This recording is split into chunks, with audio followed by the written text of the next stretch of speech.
I tell people in my ideal dream world, nobody would know who I am. I'm actually a lot more of an introvert than extrovert. I can be an extrovert when I'm amongst people that I know, but Yeah. if you drop me into strangers, I'm going to go hang out in the corner probably. So in my ideal world, nobody would know who we are, but I have seen the benefit of being able to model generosity in action and inspire other people to do that also. I wish we told more stories about the companies and the people that are super generous, because they outweigh those that are not. Welcome to Business with Purpose. I'm your host, Molly Stillman, and this show is all about bringing you the stories behind the brands, the companies, and the small businesses that are changing the world. Each week, I get to sit down with an incredible entrepreneur, business leader, community activist, nonprofit director, speaker, author, or just an incredible person who is trying to make a positive impact, not only through their personal life, but also with their career. My goal is to show you, the listener, that no matter what you do for a living, you can make an impact wherever you are. My guest this week is Cody Foster. Cody is the co-founder of Advisors Excel, which is located in Topeka, Kansas. And Advisors Excel has a mission to help good financial advisors become great business owners so they can help people enjoy an amazing retirement. Since their founding in 2005, they've grown from the 3 original founders to over 725 employees today, making them one of the largest employers in Topeka. But they are not just that. They are so much more. They've been named a great place to work for 4 straight years. They have an incredible, just philanthropic program. And I have a bit of a personal connection to Advisors Excel because, as many of you know, my husband, John, is a financial advisor and he works with Advisors Excel. I have known Cody for a few years and I have wanted to have him on the podcast many times over the years, and we finally were able to make it happen. And I was so excited about this conversation, and it was as rich and incredible as I knew it would be. You are going to absolutely be blown away by Cody's story and his leadership advice and just the way that he casts vision for what business can look like and financial stewardship. Oh man, this episode is so rich. You are going to love it. He is also, just most importantly, he's a husband and a father. Cody and his wife, Jennifer, have been married for over 20 years. They have 2 incredible kids, Dylan and Ella. Man, you're going to love this episode. You are just be sure to sit back, relax, and enjoy. But before I get to my conversation with Cody, I want to thank one of our partners of the show, and that is Tradlands. Tradlands is an incredible, sustainable fashion brand that believes in clothing that you can live in now and love forever. Clothing that not only makes you feel like your best self, but also fits in a way that flatters. Their gorgeous dresses, pants, tops, and more are designed to move with you when you go about your busy days. Their Nico dress is one of my favorites. It's essentially my dress, or my love language in the form of a dress, if you know what I'm saying. Because not only does it have sleeves, but also pockets. And you know how I feel about dresses with pockets.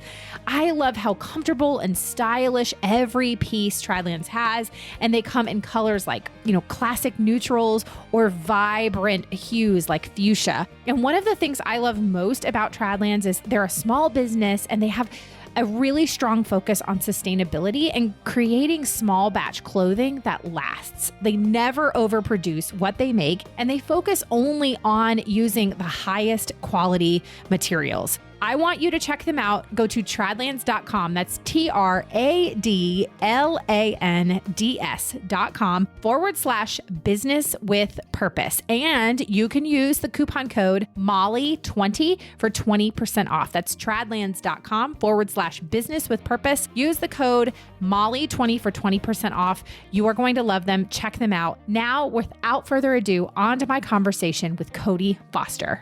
Cody, I am so excited to have you on the show because I feel like every venue where I'm around you or see you, you're interviewing somebody else. And so now I feel like the tables have turned. So welcome. Thank you for being here.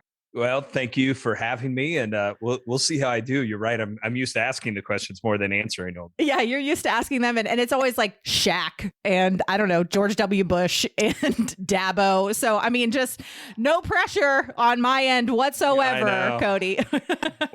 well, your guest is not as impressive as those that you just mentioned. So we'll see how we do. I love it. Okay, well, let's dive right in. Have you give us the Cody 101. So who you are, what you do, and how you got to where you are today.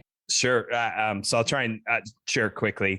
Like full-time roles, founder, and I guess you'd say almost co-CEO. I don't know. Dave and I have never really given ourselves titles. A company called Advisors Excel that I know you're familiar with because of your husband. And so we started Advisors Excel 17 years ago. Our clients are financial advisors, independent financial advisors, and we sit in between them and the insurance companies and investment companies that they access product through. So wholesale those products to those advisors. So it started with three of us. Three of us founded the company. Today, we're sitting right at about 800 employees.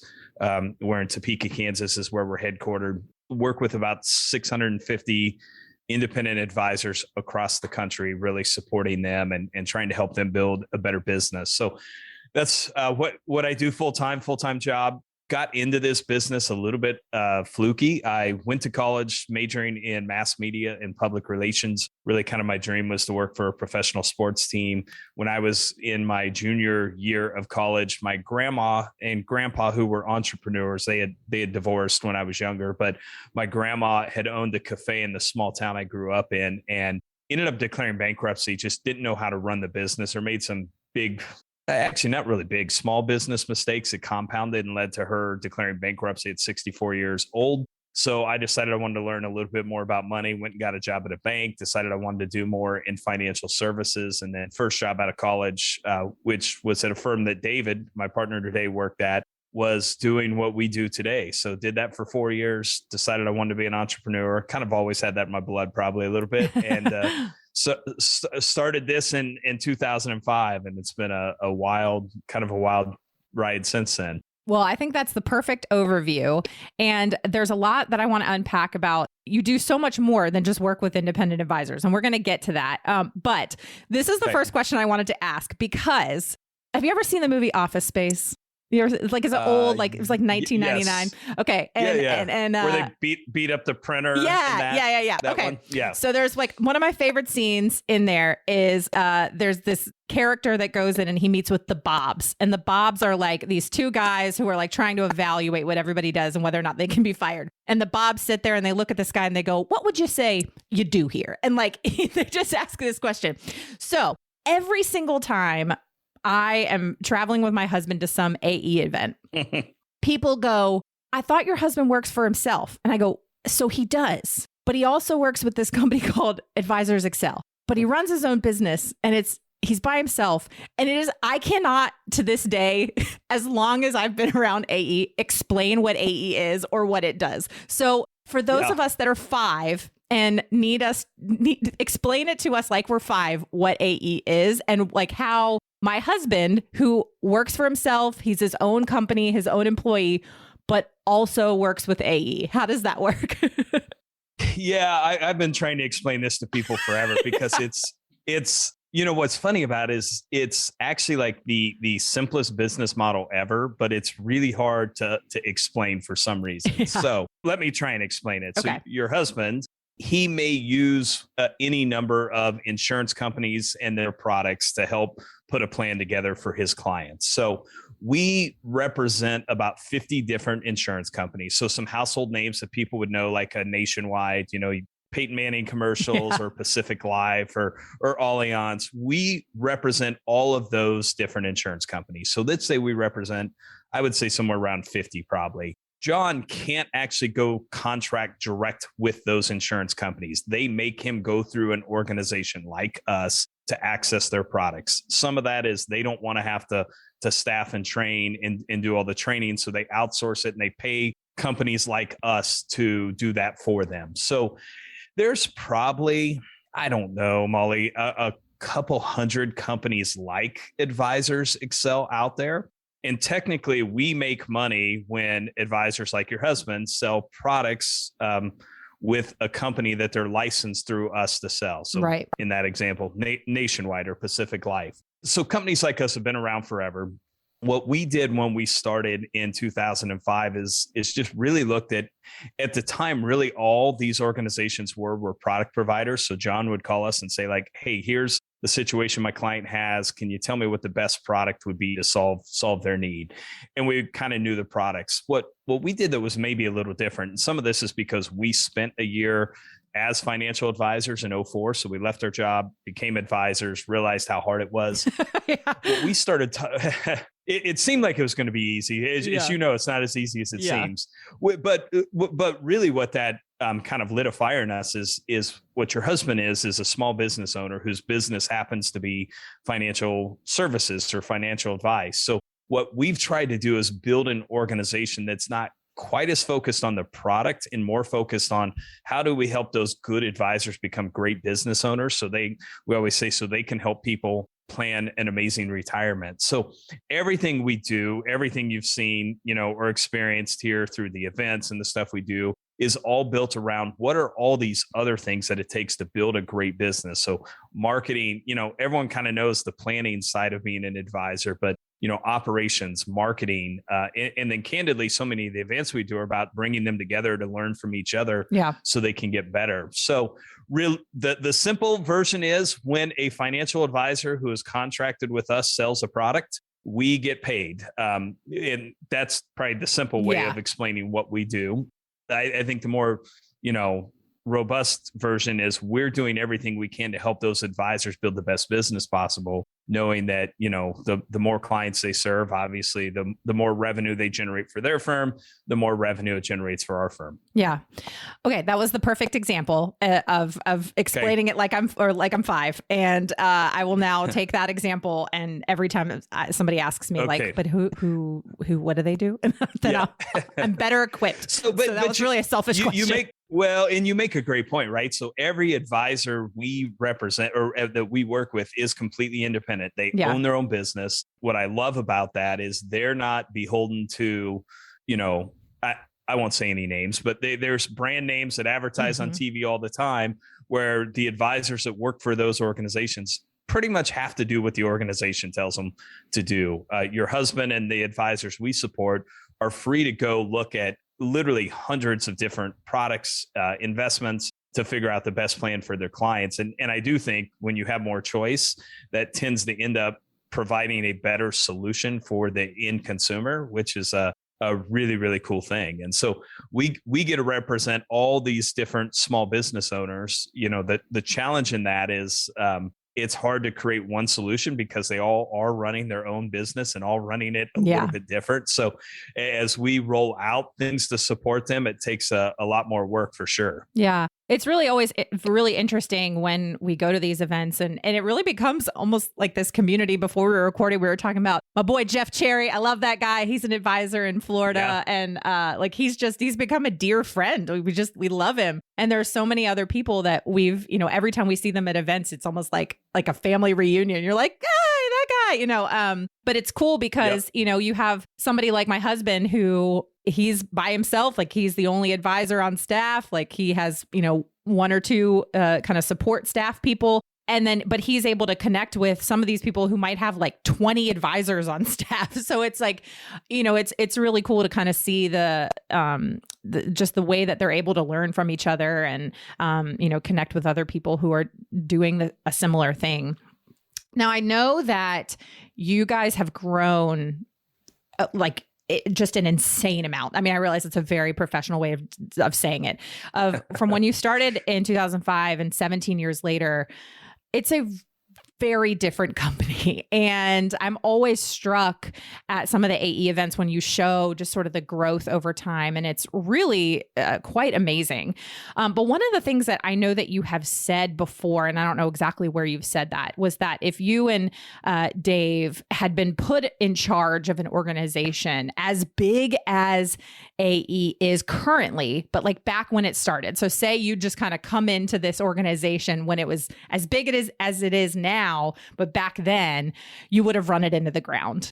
And you've talked about how you've had to learn how to be a leader. And so I'm curious, like what mistakes did you make, or what lessons have you learned along the way when you were smaller that have paid dividends now? I kind of think of that verse in the Bible of like, he who is faithful with little things can be faithful with much. And so you were faithful with the little things, but you still made mistakes. So I'm kind of curious how that has, what you've learned from that. Yeah. And you said it well, right? It's, I like to say there's nothing in my background that prepared me to lead the organization that we have today. Yeah. The first person in my family to go to college. I went to a small Division II school here in Topeka. I majored in mass media, right? So didn't even take any real business classes.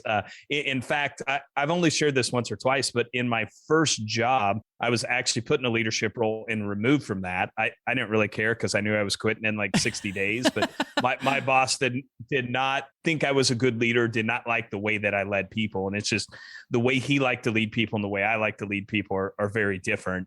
So I would say, I think there's always this, how would I describe this? Almost a healthy paranoia of knowing that I have to be really good at growing and developing, because I'm not, I wasn't like super prepared for any of this. And so I would say if there's one lesson that I've learned along the way, and it's usually what I use to make this point of, like you said, if we went back in a time machine and grabbed us and dropped us in today, it would not look well, is that as a leader, you have to, here's a better way of saying it, is the leader, you have to be the most committed to your personal growth and development. And so if there's one thing that I think Dave and I, if there's a lesson along the way, it's that we're constantly focused on how we continue to grow as leaders of the organization. I'm actually at the end of this week, we're recording, I guess, in a few days, Thursday, 3 days from now, I'll go spend 4 days with this group of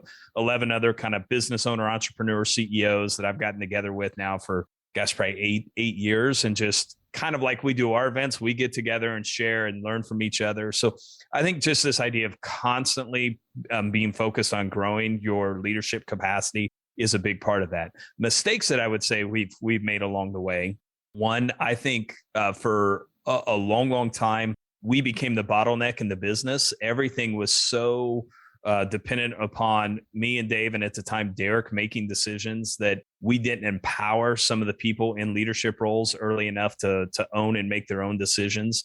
I think we've remedied that to a large degree over the last probably 5 years. And, I always say that's something I wish we would have done sooner, because it's so freeing as the owner of the business to be able to do that. So that would be a big one, is just trying to probably control too much and not empowering the people underneath of you.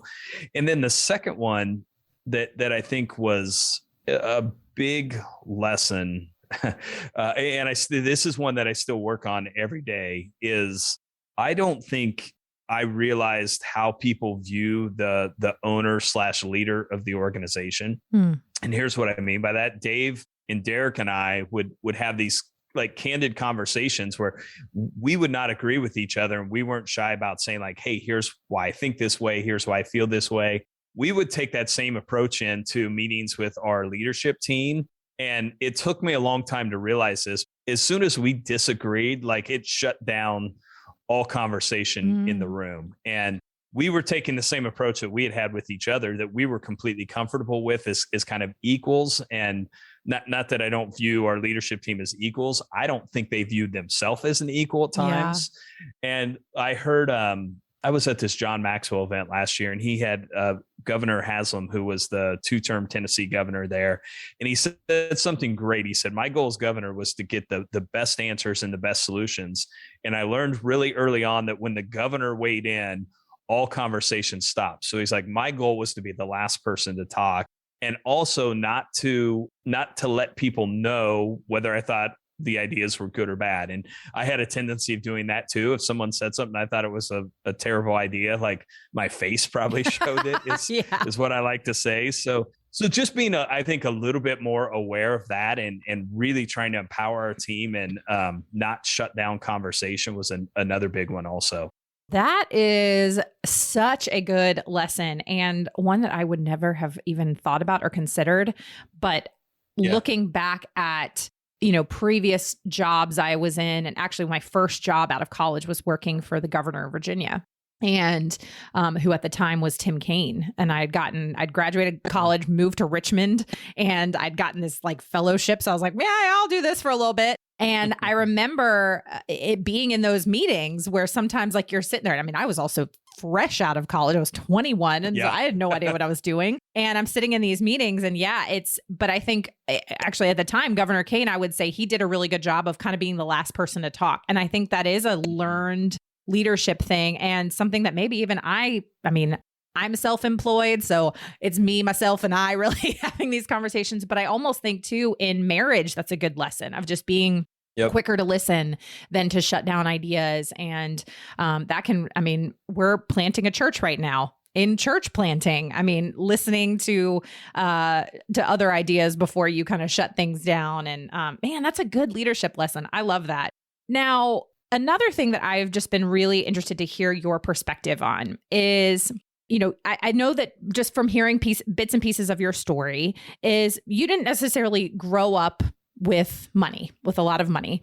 And now you work with people who have a lot of money. So there's like, you've seen both sides of the kind of going with and going without.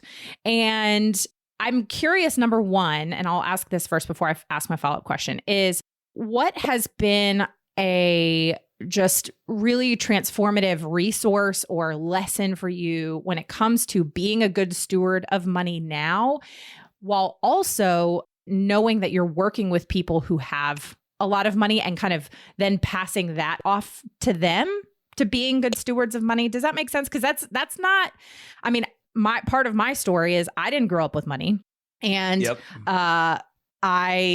I don't know if I've ever shared the whole story on this podcast, and I won't go into the whole story, but long story short, I got a surprise inheritance when I was 21 and did what most people who do that do, and I blew it and ended up in a lot of debt and had to like crawl my way out and learn from some pretty serious mistakes that I made financially. And that God thought it was hilarious that then I would one day marry a financial advisor, which is just very funny. And it's been interesting because he's had clients come in who have received inheritances and he's like, let me tell you what not to do. And let me tell you my wife's story. So I ask all that because I've experienced that as well. So how have you learned that? What has been integral in that learning process for you? There's, and I'll talk a little bit about what you just said, that, kind of that lottery idea or earning more money. And this will go back to the personal growth. Darren Hardy always says this really, really well, that there's a difference between a thermostat and a thermometer. And he's like, and he'll use that, even this lottery example, right? A thermostat controls the environment where a thermometer like just takes the temperature. And he said, if your internal setting isn't set to be able to handle some of those things, then it's never going to work. And I think the story around that is like, if you inherit a bunch of money, but you haven't done the things to develop as a person to be able to handle something like that, or to tie back to the leadership role, right? That's why we've had to constantly try and grow and develop as leaders, is because if we didn't, if our internal setting wasn't at a temperature, where the room was, it's going to be bad. So I think it's a little bit of that, just constantly trying to figure out how to grow and develop into the type of person that can manage and handle those responsibilities. I would say one of the things that I think has always been helpful for me not growing up with a lot of money is it really doesn't mean a whole lot to me. So I think it's allowed for a certain level of contentment, no matter what situation I'm in. I think the final thing, I guess, maybe I'd say, and then I'll share just a few resources that have been helpful for me. This is going to maybe sound weird, but it allows me to have this level of contentment. In the grand scheme of eternity, I don't really think all of this matters all that much anyway. I think we're all called to make the most of the opportunities or gifts that we've been given, but candidly, I don't know that it matters all that much. So that's always been a helpful approach or mindset for me, of like, I don't really think it's mine anyway. I'm going to make the most of the opportunities, but I think it's allowed me to have a contentment in how I view money, in how I view how money can be used. It's funny, actually, a group of guys that we get together every Thursday morning and do a little Bible study. We're reading a book right now called Living Life Backwards, which is all about the book of Ecclesiastes, which just kind of sets up that. Just finished reading Ecclesiastes yesterday, so it's very top of mind. Oh, so it's been a great book for all of us, I think, but it's something that I've just instinctually had kind of that mindset anyway. So those are a few things. The final thing I'd say is I do think one thing that I've seen over the last, let's say, 15 years, being, around people who have no money, being there myself at one point, being around people with tons of money, is the happiest people tend to be the most generous people. Yes. And so I think generosity is the one common characteristic that I see amongst people that are content no matter their situation. And there's a great book. I think the author's name's Chip Ingram, but it's called The Genius of Generosity that I read about 10 years ago. A friend shared with me as I was, our business was having more success. You start to think like, should I be doing something else? Should I go into ministry? We'll have to talk church planning because we just planted a church a little over a year ago. So that's fresh in mind too. But that was a great book called The Genius of Generosity. Honestly, this book on Ecclesiastes, Living Life Backwards, has been incredible too. It's just helping you kind of keep things in perspective, I guess. So I would say just learning to be content, maybe understanding that all this doesn't matter in the big picture all that much. And then I think practicing generosity is one of the things that's probably common amongst all the people that tend to do well with or without money. Yeah. Well, that leads perfectly to sort of the second follow-up question I wanted to ask. And that was, and forgive me, I don't have like the perfect way to set this question up. So we're workshopping it as we go. But basically, perfect. One of the things that I think is really, that I've been just wrestling with and thinking about in my own life, and I think is really interesting, is number one, you see advisors and you've worked with advisors and you've worked with people over the last 17 years who have done very well for themselves financially. And you see some of those people, there's sort of two groups. One of those groups that do really well financially and then do a lot of really good things. Like you said, they're generous and they are really good stewards of that money. And then you've also seen and worked with people who do really well financially and really don't steward it well, don't do really good things. And so there's sort of two different groups of people. And that second group often becomes the group that the general population then has in their mind when they think of wealthy people. And so there's this interesting thing in our society that I wrestle with it, because you have, and I realize that I'm making hasty generalizations. So save your emails, people. Okay. So there is almost this glorification I see on social media, and this is not new to social media, but just in general, of like bragging about being broke. And like, I'm so broke and this is how much debt I'm in and yada, yada, yada. So there's like this glorification of it. But then also this glorification and desire for wealth and riches and living a fancy life and, spending way more than you make. Again, talking from experience as somebody who went into a lot of debt and spent more money than I had. But then when somebody is successful, there's like this constant desire and pursuit of success. Then when somebody is successful, all of a sudden they are now evil, because they have money and they're successful and they're the man and all that kind of stuff. And it's like this, wait a second, you're damned if you do and you're damned if you don't. So I don't know. So I say all of that. I set all of that up because as the leader of an organization that works with people who have money, who then those people tend to work with people who have money. What do you think of all that? And also, like, how do you lead those people to be good stewards of what they've been entrusted with? Does that all make sense? Yes, there was a lot there. There's a lot there. I told you we're workshopping it out, Cody. Let me, a few things, I guess I would say. One, as someone who's not had money and now has some money, having money is better than not having it. So I will say that it doesn't fix all problems, but it solves a lot of problems, right? And it's, in Maslow's hierarchy of needs, there's a lot of those needs that money can help you fit, but it by no means does it solve all problems. Again, I'll go back to what I said before. I know there's this stereotype of the wealthy billionaire capitalist, and there are some of those, right? Yeah, for sure. I think if you look at a couple of the wealthiest people in the world right now, I don't think they're overly generous. But if you look at the top 100, what I would tell you is a large majority of those do tend to be uber generous. We just don't hear those stories most of the time. And I would say, again, the most successful people I've met in my lifetime, billionaires, tend to be the most generous. So that doesn't mean that you can't get there without being generous, but generally, I don't think that's the case. I just don't think those stories get told enough. And so, we hear about the bad examples. We don't hear about like a Chuck Feeney who started the duty-free stores and literally gave away billions and billions of dollars before he died. So I do think, generally speaking, the people that are the most successful in life tend to be the most generous. And I've just seen that play out. We just don't hear those stories as much as and I think there's a lot of reasons for that, right? I think some of that's, a lot of that's political. I think there's a lot of different reasons. Some of it could be philosophical too.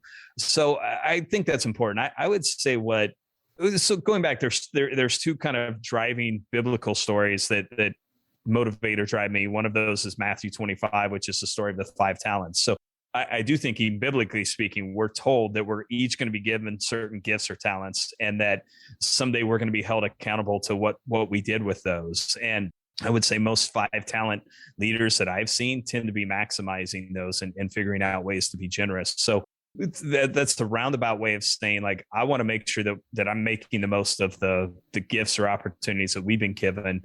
But to model that for others, I would say we probably try and do that through actions more than words, right? I try not to talk about it as much as show people examples of how to live that out, and hopefully inspire others to be generous in the way that they run their business, in the way that they live their life, versus talking about it.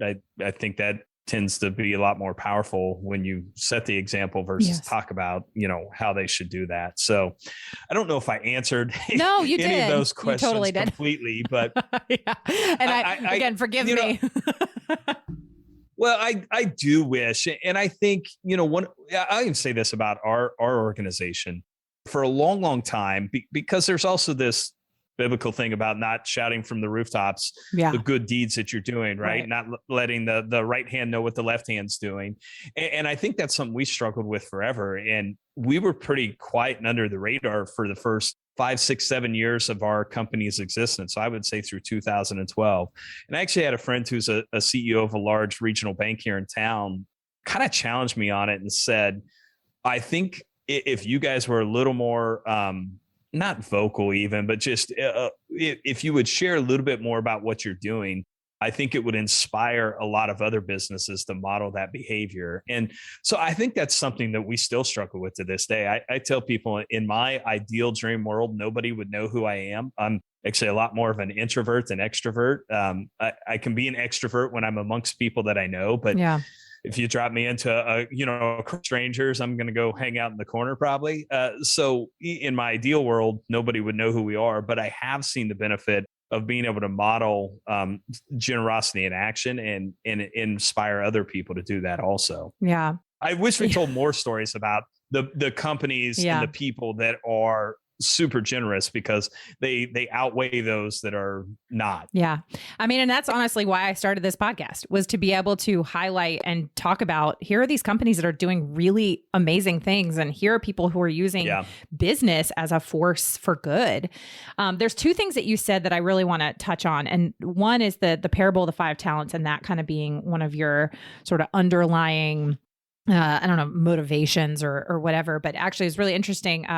So in our church plant a couple months ago, actually my husband preached a sermon, and he preached on the parable of the 5 talents. And one of the things that he said that I had never known before, it had never occurred to me, is there's this, we always hear, he gave this example of like, he's like, at funerals, when like Uncle Bubba's like, oh, Rick, he walked through the pearly gates and he heard, well done, good and faithful servant. Like that is actually not biblical.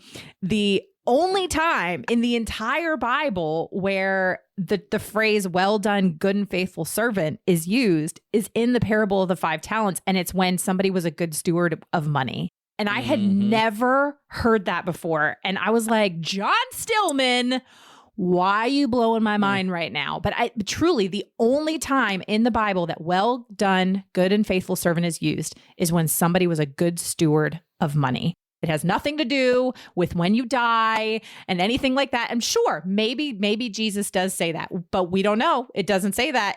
The only time it's said is when somebody's a good steward of money. And so I thought that was just so interesting and really, I think, speaks to what you were saying, is this idea of just being a good steward and a faithful steward of what you've been given. And then the second thing is also something that I have wrestled with. And that was what you were talking about with, not shouting from the rooftops what you're doing and not letting your left hand know what your right hand is doing.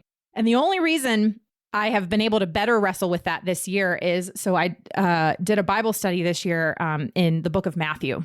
And so from September to May, just was like knee deep in Matthew.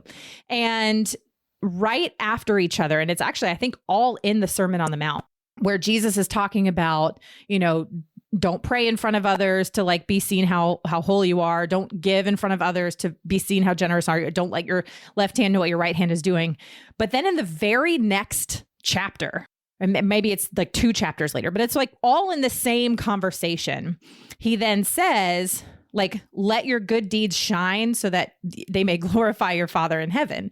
And so it was this moment of like, wait a second, like Jesus isn't like, he's not contradicting himself. So what is it really looking at? And so we talked a lot about that in this study this year is, wait a second, which one is it? And what it really actually boils down to is the heart. And you can look at everything in Matthew and you can boil it down to what is the condition of your heart. And so if the condition of your heart and the reason that you are telling other people about how, praying in front of others or telling other people about how generous you are is to make yourself look good, then that's when you should keep your mouth shut. But if your genuine heart and between you and God know the condition and the soil of your heart, but if you know that the condition and the soil of your heart is, I want to inspire other people to also be generous. I want to glorify God because I'm trying to be a good steward of what he's given me, then that's when you let other people know what you're doing. And it's not a pretty black and white answer because it is all about the condition of your heart. And so one of the things that I know about you and I know about the leaders at AE and you and Dave is the condition of your heart is you guys genuinely, truly believe in inspiring others to be good stewards. And I've seen that over the years through the way that you guys give millions of dollars to some incredible organizations. And then also just how you treat your employees. And so I want to talk about that because I want to talk about some of the things that AE has done over the years to impact both kind of locally right there in Topeka. I mean, I know you guys are doing a ton of development in Topeka, which I have lots of questions about, but also just your MAD program, the Jones Project. So talk about some of the things that you guys have done to be good stewards and to hopefully inspire others. So many great things there. And I agree with letting your light shine. I think that's one of the things that's gotten us comfortable with it. The one thing I would say though, is before I tell this story about Andrew Carnegie, and I was reading his biography, and, Andrew Carnegie's went on to become one of the most generous, most well-known philanthropists, the world over. But I was always struck by this situation where, when he had some of his steel workers on strike, sent in like the militia to like calm the strike, ended up killing people. Like it was this war between workers. And it always struck me that this person ended up killing people who worked for him and helped him make all his wealth, and then ended up giving all his money away to complete strangers, towards the end of his life and after he passed. So there was something in there, and this was probably a dozen years ago and I've said this a lot, it blows my mind when people treat strangers better than they treat the people who work for them or work with them to help them build the business that they build. So I think, one thing I would tell you is our generosity. We try and always start that here first at AE, one with the advisors that we serve, and then also with the team that works here at AE. And so constantly focus on what can we do to add more value there. And then I think obviously the third community we talk about impacting is Topeka and our local community here. So, but I do think I've just seen so many people who treat their employees like crap and then give a bunch of money away in the community. And that's just always baffled me. It's never made sense to me. So, I think some of that's, how you treat your employees, but benefits that you offer, just different things that are made available to them. And I think we're constantly trying to figure out what are things that we can do to where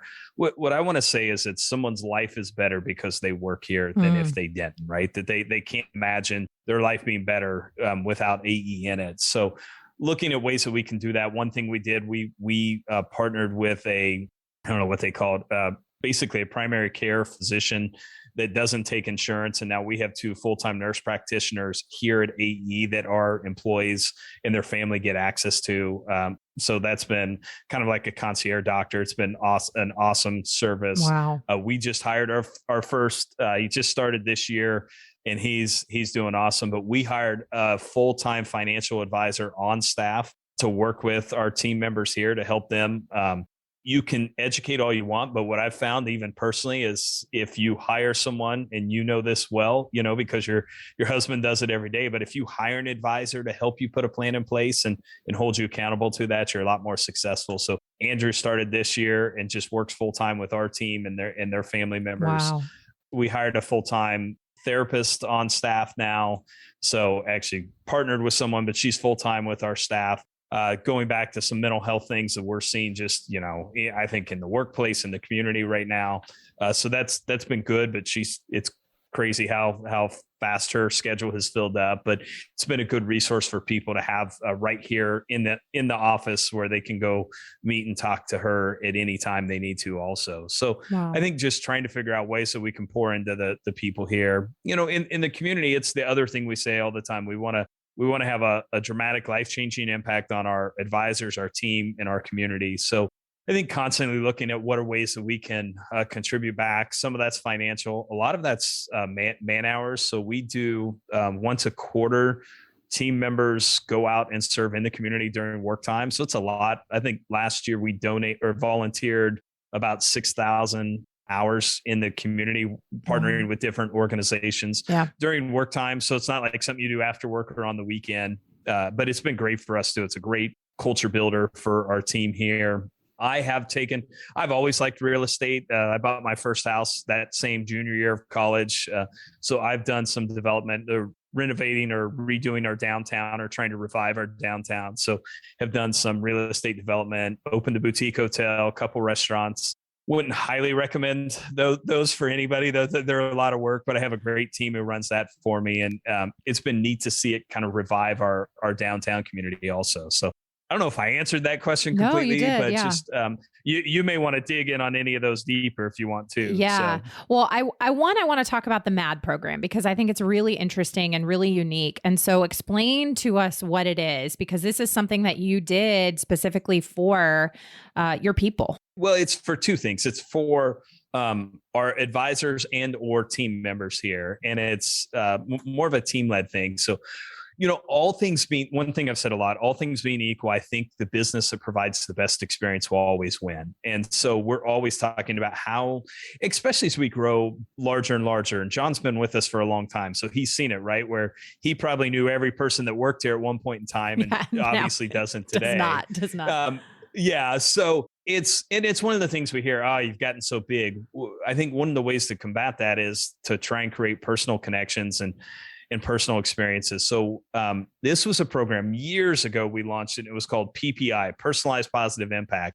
And simply put, the way it works is every employee has a $50 budget every month to listen to and try and create some sort of personal positive impact on either our advisors or another team member. And what we say is it can't be, a generic Starbucks gift card. Like, be listening for opportunities to create a cool impact or experience on them. So we launched this like anything, for the first year or two, it went great. Then we kind of stopped focusing on it. And what do you know? Everyone else did. And then 2 years ago, we have this program here we call AE Influencers. So it's up and coming leaders within the organization, or people who we think are going to be good leaders that are nominated, and they tackle these different projects over this kind of 6-month period of time. One of those groups revived this program, and they rebranded it as, they call it MAD, but it's Make a Difference. And so it was the same concept, though. Every employee every month has $50 that they can use to try and create a cool impact on our advisors or on another team member here as they see those. So, I mean, I think it's, I was just going to kind of flip through some of the examples because they're good. Norm Caldwell was an advisor. His dad had passed away.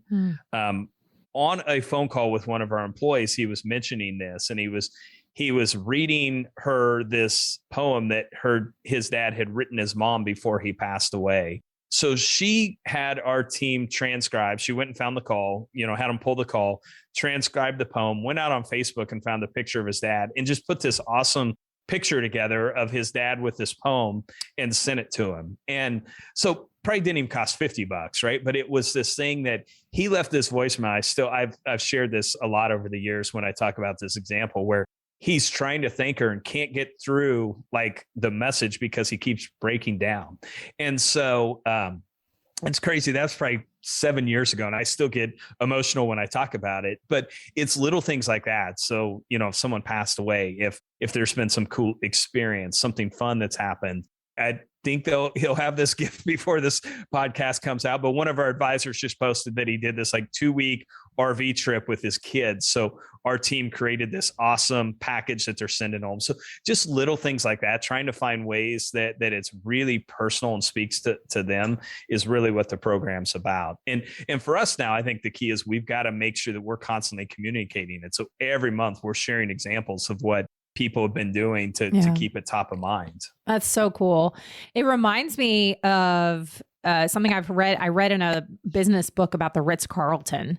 And it's like staff at Ritz-Carlton have something similar where it's like they have a certain, and I don't know what the budget is, but they have a certain budget to basically like bring somebody's experience to another level. And maybe more specifically like what the budget is or whatever it is. But funny enough, when we were actually on the AE summit trip in Hawaii last year, we stayed at the Ritz-Carlton in Kapalua, which that was my first time ever staying at a Ritz-Carlton. I was very excited. It was very fancy.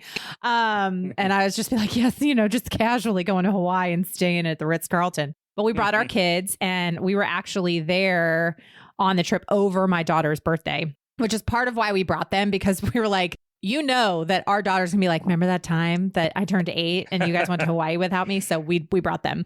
But it was really cool because actually our housekeeper, we had talked with her throughout the week, and we'd made friends with Liza. Liza was our housekeeper, and Lily had told Liza that it was her birthday. And later that night, our housekeeper, Liza, put in the room, like made a special lei for Lily, and then gave Lily like a little stuffed mermaid from the gift shop. I mean, like had this whole setup for Lily's birthday on our bed, and with like a handwritten note from her, like wishing her a happy birthday. And Lily still talks about that, and still every single day sleeps with that mermaid, and she named it Liza. And so she named this stuffed mermaid after the housekeeper at the Ritz-Carlton Kapalua, which I just think is such a cool, she'll remember that for the rest of her life, that a housekeeper at this hotel, really made an impact on her. So you're right. It's those little personal touches can make a huge difference.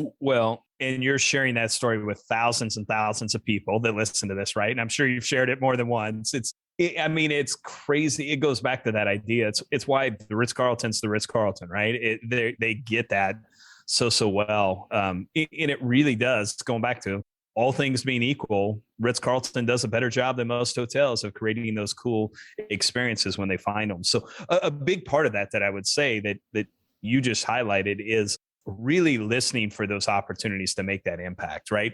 It's different than just saying like, hey, thanks for being here. It's really listening for some opportunities to make it unique and special.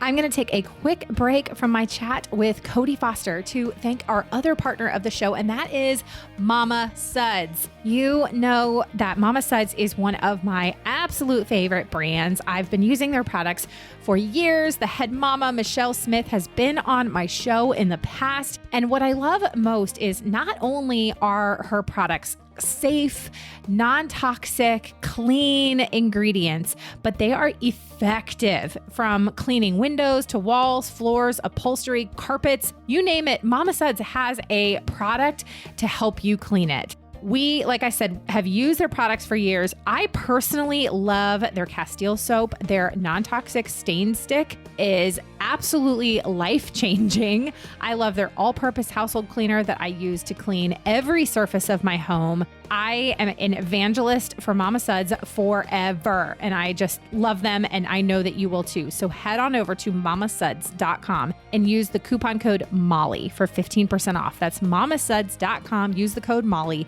for 15% off. Now, back to my conversation with Cody Foster.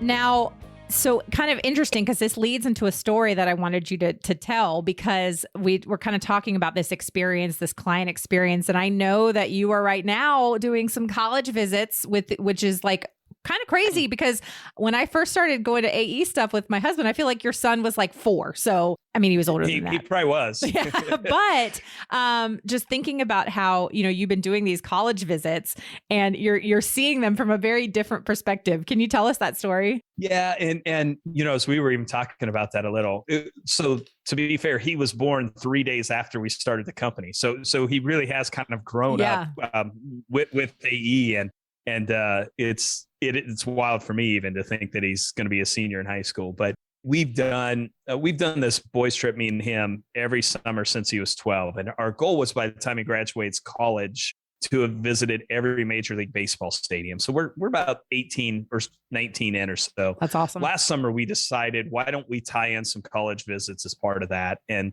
so we visited Texas A&M and Baylor. Since then, have visited K-State and Arkansas also.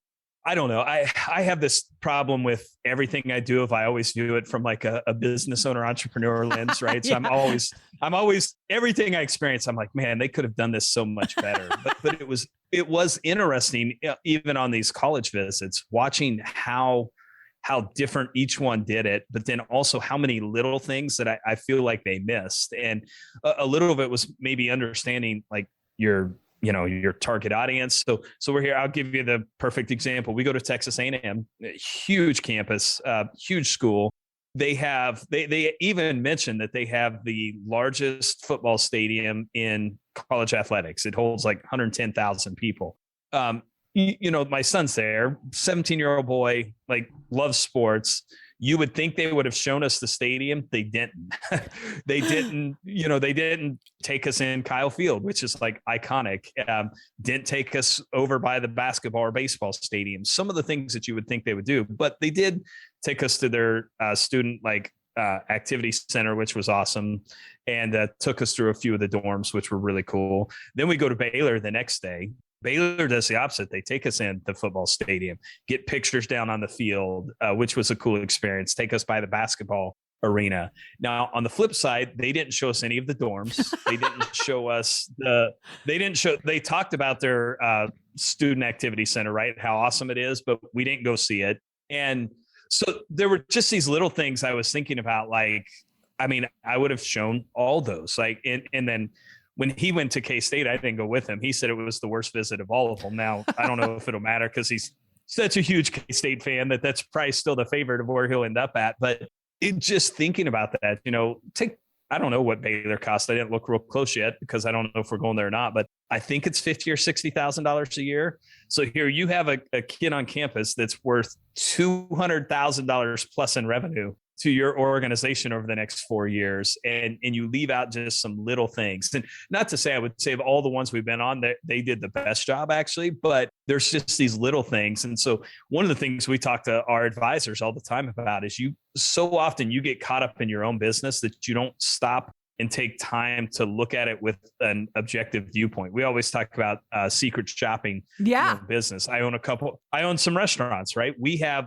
through US Foods, they have a secret shopper program where every month they send people in on our behalf to secret shop. And they have a whole checklist of things that they're going through on that visit. So we created that for our advisors. It's a secret shopper checklist. Simple things like, how easy is it to find your building? What's the signage look like? What's your lobby look like? And so I think a lot of times as businesses, we get so caught up in what we're doing that we never take the time to truly just look at the business from like what your client is experiencing. And it was just those college visits have had that so top of mind for me, and just even thinking through some things that we're doing here. And, have we ever thought like, I wonder what the advisor sees when they walk in or what they experience. So it's been fun to look at it with just a little different perspective and share some of that feedback. Yeah. Funny enough, my mother-in-law was a secret shopper back in the day. And my husband always loves to tell the story of when she was a secret shopper because she has the worst poker face. It was always like super obvious that she was very clearly a secret shopper, which it really cracks me up. And I bet you, I don't know this for sure, but I know you work with a lot of financial advisors. I have to think my husband is probably the only one that his clients get the experience of coming to meet with him at a farm. So yeah, there may be a couple. You may be surprised. Yeah, but maybe. There's some cool, unique things about being an independent advisor where you can really tie it into some things that are important or special to you too. Yeah. Yeah. It's amazing how when some of his clients who are coming out here to the farm to meet in person, maybe they've been working with him for a few years, but it's their first time out to the farm. Like how many of them always make a comment like, oh, I just love coming out here. Like he's had clients who have driven over an hour, like they could meet on Zoom, but they're like, no, I want to come out to the farm. So that's always cool. That's pretty fun. Okay. There's a couple more things I want to hit before we go. Sure. But I want you to talk about the Jones Project, because I know that this is something that is really near and dear to your heart. This was something that affected everybody that worked with AE, was the loss of Josh Jones last year. And so I'd love for you to kind of talk about that and why that is, what it's doing and why it's so close to your heart. Well, it's so Josh Jones was a super close friend, actually involved in the church plant where we did, and just a key team member here at AE that was kind of beloved, and always has struggled with some mental health issues, anxiety and some stuff, and took his life last March. And so it was one of those things that was just, there's, speaking of that whole, like trying to lead, trying to lead through COVID. So we had a year of COVID, and then Josh taking his life, about a year later after COVID started. There's no real playbook for that. So it was a tough, it's still tough. I think to this day for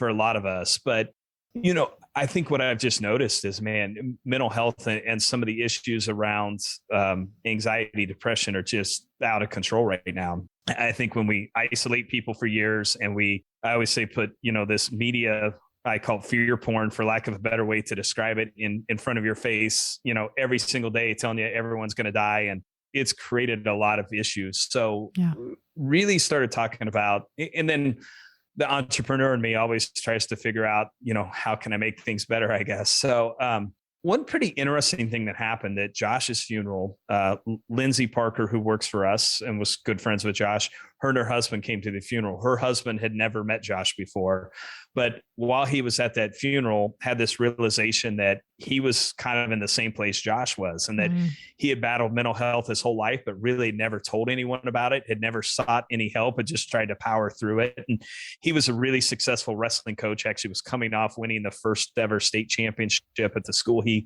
coaches at, and opened up to Lindsay on the ride home about, he's been fighting these same things, and it ended up becoming this cool story that came out of it, of how he sought help, and kind of a big article was written in the paper about it. He's been very public about it. And kind of had a big impact. So him and I have just connected through that and have talked a lot over the last year.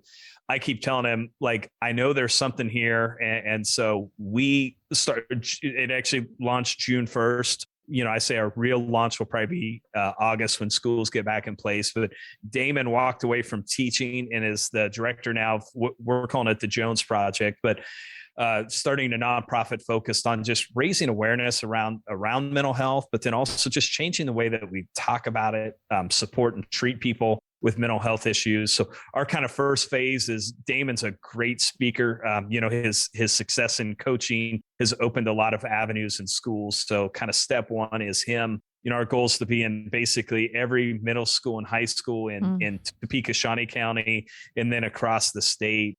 He's got a great presentation he gives talking about some of his own challenges, and then just sharing with kids like, hey, here's some of the options for you to go get help, and how important it is to go get help. So that's going to be kind of phase one. Phase two, I have this big idea of creating this week-long event in Topeka that's becomes like the South by Southwest for mental health, and bringing together all these experts. And Topeka used to be home to the Miniger Foundation, which was known as kind of the premier mental health organization in the world. Topeka used to be known as the mental health capital of the world. Insurance and government support of some of those things kind of changed that because it was hard for them to keep that going. So kind of have this idea of replanting that flag, and this being this thing where we bring together all the best thought leaders around mental health and just try and figure out some solutions, because right now what we're doing is not working. It's getting worse. It's not getting better. And we've got to figure out some ways to change and turn the momentum back the other way. Yeah. I mean, every single week on our church's prayer meeting, I'd say one of the most common, if not the most common topic every week is anxiety and depression. And so many people are battling it.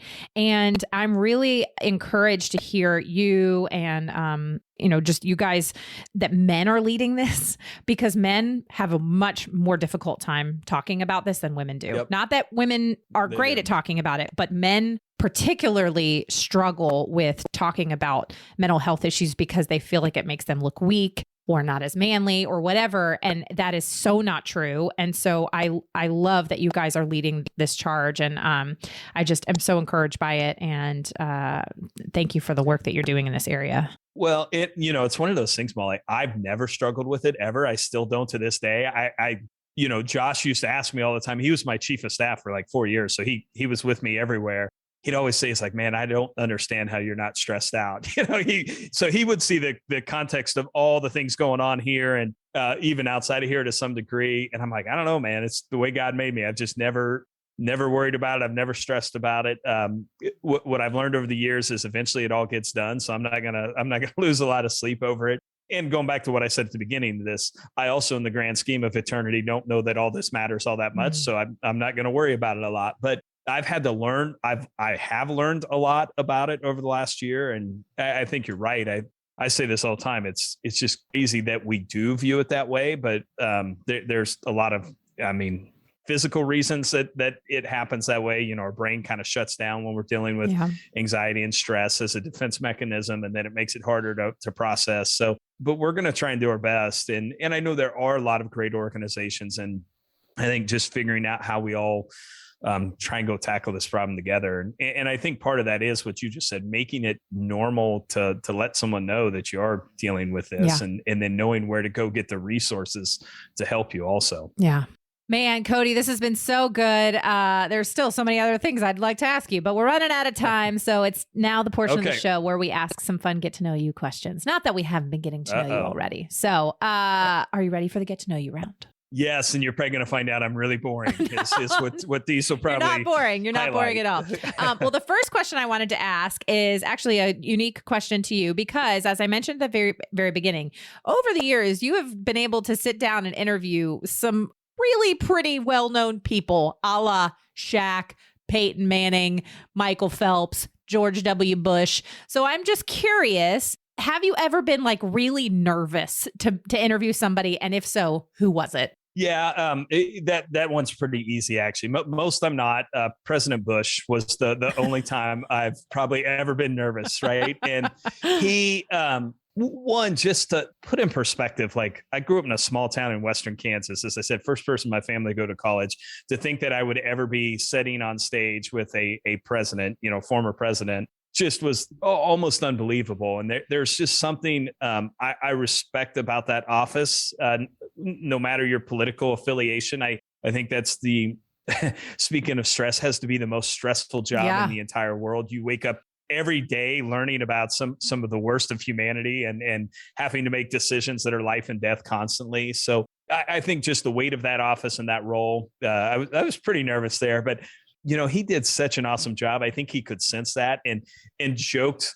Like the first question I asked him, he just made a joke out of it and just put me at ease, put the audience at ease. It was just an incredible person, and I think the thing too was, and I liked President Bush. I don't know if I agreed with everything. I don't know that I paid enough attention to everything he did at the time. I was busy running this business or building this business. But even people who did not like him left that night saying, man, I have a whole new appreciation for him. Right. And I think a lot of times we don't get to see the real person. We get the picture, both sides. Right. I think President Obama got the same thing, depending upon what side you sit on. But just hearing kind of his perspective on decisions that they made and why they made them, hearing kind of his perspective on just that role and the weight you bear was good perspective for everyone to hear. I think it's good perspective for us to all remember is that, I always say, like, it blows my mind when people hope our presidents fail. I don't care what political party they're in. I always hope, whatever president in office goes down as the greatest president ever. Yeah. And I wish we would do that a little bit more. But we're not going to solve that on this podcast. No, not quite. That's a different podcast. Okay. Yeah. Question number 2 is, what was your favorite TV show to watch growing up? Ooh, growing up, like what age? Maybe like middle school, early high school. I don't know, somewhere in there. Yeah. So these are going to be a little weird, probably, or maybe a little different than you would expect. I grew up in the country, and we had the big antenna, and we only got CBS and PBS. Yeah. Those were the only two. So, but then I remember my grandma had moved into town and had cable, and that was just so awesome. But man, my favorite, like kind of through that time, was like Andy Griffith Show, Beverly Hillbillies. Like those were the ones that I remember. Like I think some of that was my grandma watched them a lot, so I was always watching those with her. So my wife still makes fun of me. Like I'll flip through, and if Andy Griffith Show's on, like I turn it, and she's like, why are you watching this? And I'm like, I don't know. It just takes me back to those times. So those were some I loved. Also, that era was kind of Saved by the Bell. I love Saved by the Bell. That was like the Saturday morning show. But those would be probably 3 that like are top of mind for me. Yeah. Well, John Stillman has seen every episode of Andy Griffith multiple times. So you guys have that in common. So you guys can talk Andy Griffith. Like if you give an Andy Griffith reference, he will know it because he has all the seasons on DVD. He's probably going to be really mad that That's I awesome. shared that. I love it. Okay. If you had to eat the same meal for dinner every night for the rest of your life, what would it be? Tacos. Tacos. Yes, you are my people, Cody. Tacos. Super easy. You can have different types, right? If you want. So yeah, that's our go-to as a family. So. All right. So I know now that why at every AE event, there's always like a taco day. There's always a taco day. That's right. Yes, that's always my favorite. They call it. Everyone's like, I wonder if today's going to be the taco day. So I'm a fan. Big fan over here. Okay. All right. And then my last question is the question that I ask all my guests. And that is, Cody, what does it mean to you to run a business with purpose? So I would take it back to so much of what we've probably talked about already. I think the story, I won't go into the whole detail of it, but the story of the 5 talents is such a pivotal story, and kind of even this business here and the growth. And that happened about 11 or 12 years ago, this story where a preacher walked into a church for the first time and kind of was going there trying to find purpose, I think, a little bit. And that was the message that was preached that day. And just kind of ever since then has been a driving force. And then I think you said it well, right? We're called to let our light shine in our good deeds in a way that glorifies our God in heaven. So just really trying to make the most of the opportunities that we've been given, and leave the people that work with us, like your husband, or work for us here at AE, I think, in a better place because of the business that we've been able to build. And I really do think business has the opportunity to have a huge impact. And like I said, I wish we would tell more stories of those businesses that are, using their business to really create some positive impact in the world right now. So the final one I would say is that another verse, it's just pray the story of the 5 talents. And then Ephesians 3:20 for me is another one that says, God's able to do, depending on the version, abundantly or immeasurably more than we can even believe. And I see that in our business. I think if we do things in a way that will glorify him, he's going to bless those. And that's not like a, prosperity gospel message necessarily, but because I do think it requires a lot of hard work also, right? There's a lot of work that goes into it, but just, I've really seen that lived out. It's, the foundation my wife and I set up is called the AIM 5 Foundation. So it's based on that idea of abundantly or immeasurably more is the AIM part of it. 5, the story of the 5 talents. So I think all of us are anointed with special gifts. And, mine, I would say, is being an entrepreneur, kind of a creator. I love doing that. And so want to make sure I do that to the best of my ability and impact some people in a positive way around us. So good. I don't know if that was a good answer, but it was so good. It was so good. Cody, this was a pleasure. Thank you so much for being here. And thank you for all the work that you're doing. And just, I'm just really grateful for you. Yeah. Keep up the great work. Thanks for having me. I told you that Cody is just the best. He is just somebody that I admire. I just love his outlook on life. I love his humility, his honesty. Man, this was such a good conversation, and I hope that you loved it too. Be sure to tune in next week for my interview with my guest, Paige Allen. And Paige is just a rock star of a human being. I adore her. She's a pastor, speaker, writer. She's passionate about opening doors for others who have had aha moments in scripture. She is hilarious. We had the best conversation, and I know you're going to love it. So don't miss next week's episode. But as always, I would love to know what you loved about this episode. So let me know on social media. You can tag me at Still Being Molly or at Business with Purpose Podcast, wherever you are on social, whether it's, Instagram or Facebook or Twitter. Use my show hashtag Business with Purpose Podcast. And if you are brand new, if you're a new listener, welcome. Thank you so much for being here. I hope you check out the archives for so many incredible interviews with just fantastic leaders and entrepreneurs and people who are changing the world. And if you're one of my regulars, thank you for tuning in and week out. Thank you for your support. I hope that you would take a moment to head on over to Apple Podcasts, Spotify, Google Podcasts, or wherever you listen. Click that subscribe or follow button to help make sure that you never miss a new episode of the show. And if you have a moment, would you leave a review? Leaving a rating or a review just really helps the show to grow and also helps me to know what you're liking and how the show is impacting you. I want to thank the incredible production team at Third Wheel Media for putting this show together. As always, it's time to go do something good with purpose on purpose.